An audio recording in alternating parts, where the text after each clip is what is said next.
If you've ever worked in software, you know that more features is always better, right? Well, not always. Sometimes it's about dialing it back to that one magical feature that makes all the difference. Today, we're talking about Loom, the async video communication tool that lets you record your screen and your face at the same time. And if you've ever sent or received a Loom, maybe at work, you know how much better it is to get a sense of what somebody's talking about while looking at their screen at the same time. It beats email by 1,000%. But did you know that back in 2016, the founders of Loom were staring down just 2 weeks of runway left? They had already maxed out their credit cards and things were looking rough, but they still had one trick left up their sleeve.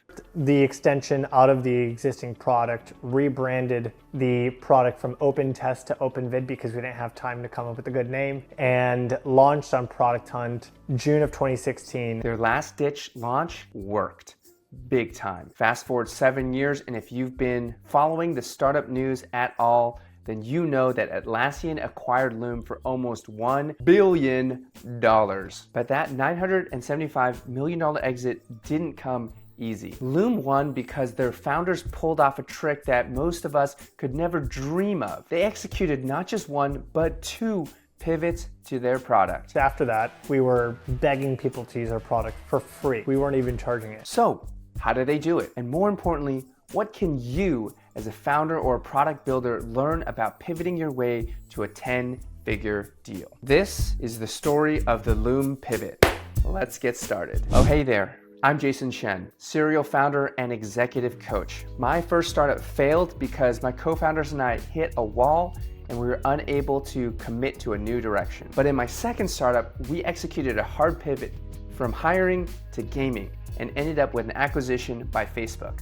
I became obsessed with studying how founders can pivot their startups more effectively, and even wrote a whole book about the subject, which we'll get into later in the video. But right now, I want to get back into the story of Loom and how an early customer using their product in a totally unexpected way created the insight that led to their pivot. So the Loom founders, Shahad, Joe, and Vinay, got together in late 2015 and decided to start a company together. Each of them brought a unique skill to the table, and together they thought they could knock it out of the park. Spoiler alert, in the startup world, things never go as planned. They actually named their company OpenTest, and their original idea was to allow startup founders and other product creators to get product feedback on the thing they were building from experts. This hypothetical startup customer would pay $100 to get an expert to look at their website, record a video about what kind of feedback they had and how they could improve the product. Just like in the Loom we have today, you could see the screen and the video of the person at the same time. But there was a bunch of other things about matching startups to experts, so on and so forth, transacting, paying the expert out, and all of that good stuff. And it totally didn't work. No one was using it. Why? Well, because companies already had in-house experts working on the things that they were building.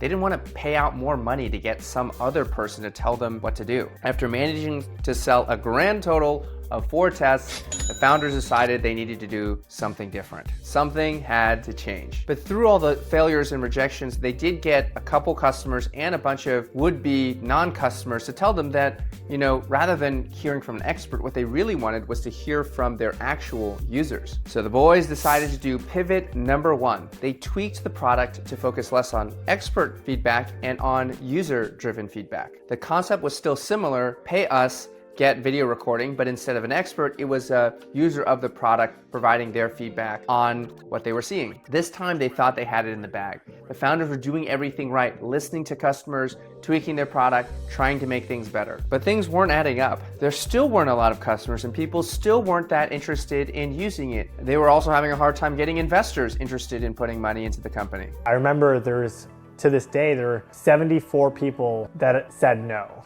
that they did not want to give us money. 18 or 19 people that just didn't even respond. They opened the email, they didn't respond. At this point, they were obsessed with finding something that would work. It wasn't looking good. They were burning through cash, credit card bills just climbing through the roof, but they couldn't stop. They had to find something that people would actually use. They took a long, hard look at the people who were using their product and noticed something very interesting. And I'm going to tell you about it in just 1 minute. If you're loving this video so far, then I have to assume that you're probably a startup founder or an entrepreneur who wants to learn everything they can to make their company a big success. Well, you're in luck. I have a whole library of case studies of startup pivots on my website where you can also buy a copy of my book, The Path to Pivot, and get in touch with me about one-on-one coaching or a consultation to help your company through its challenges. In the book, I talk about the common mistakes that founders make when it comes to considering a pivot, how you should use this framework that I've developed: align, explore, commit, how to extend your runway, why you need to narrow down your product like the Loom founders did, and how to tell the story of your pivot so that you keep your customers, your investors, and your fans on board. All right, now back to Loom. So as a recap, Loom was still having trouble even after they had pivoted into this user feedback product. So here's where pivot number 2 comes in, and this one's a biggie. So a team from Harvard was using the product to run a case study. This is for like academic research, and they were using it to collect information from study participants. Pretty standard stuff. This is basically how the founders hoped the product would be used. But then the person on the Harvard team who was responsible for collecting study participant feedback did something that would change the trajectory of the company. He used the product to record himself talking over a screen recording of the data of the study participants. This was a classic light bulb moment for the founders. They suddenly saw a much bigger market for their product. These talking heads plus screen recordings was an entirely new form of communication. User feedback was just one small slice of a much bigger pie. The spotlight went off in our heads at the time. We realized that, there's a world that we haven't been thinking of where people could use this and not just limit it to user testing, but they could use it as a means of communication. And this is where that magical little feature comes into place, because the team had built a Chrome extension that allowed you to instantly record your screen and your face at the same time. And that's what the Harvard researcher used to convey his findings and his analysis. After you recorded your video, you would get a link copied directly into your clipboard. You could just paste it into chat, Slack, email, Discord, wherever you wanted to share that information. It was so snappy and simple. Shahed, Joe, and Vinay got to work, rolled up their sleeves, and built a brand new landing page. They stripped the extension out of the existing product, renamed it Open Video, and launched it on Product Hunt. This was June 30th, 2016. They killed the launch and probably got around 2,500 signups in 24 hours, more than they had gotten in the past 6 months combined. With this explosive traction, they were finally able to go back to investors who now saw the potential of what they were building, and sometime later they renamed the company to